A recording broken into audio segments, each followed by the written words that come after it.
Hai, Assalamualaikum semua. So hari ni Akmal ada nak share satu barang yang Akmal beli dari Shopee, iaitu macam dia satu rak. You all boleh letak apa-apa kat rak ni, macam miniature yang potong-potong kecil ke, ataupun kalau you all ada buat makan-makan, boleh buat letak dessert juga. Okay, so ini barang-barang dia yang Akmal dapat dari dalam parcel.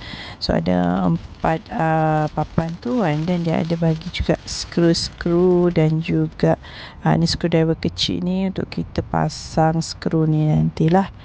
Okay, so yang ni dia punya papan, ada ni dia punya tepi tu. Okay, kat situ dia dah siap lubang, so korang boleh tengok dekat kayu tu pun ada lubang, so korang matchkan sahaja. Okay, macam ni. Okay, so kita skrukan lah.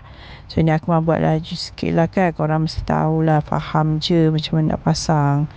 Okay, so okay, kita samakan dia punya lubang dengan lubang dia punya tepi tu, dan juga lubang di papan dia tu. Okay, so kita skru. Kalau korang ada drill yang auto yang bateri tu lagi senang lah, tapi aku mah tak ada, so aku mau pakai yang dia punya screwdriver yang kecil tu je. Okay, so korang skru kat tepi macam ni, buat je sampai habis. And kalau tak habis nanti tak boleh gunalah pula. Okay, so kita skru korang layan je lah video skru ni. Sekejap je ni.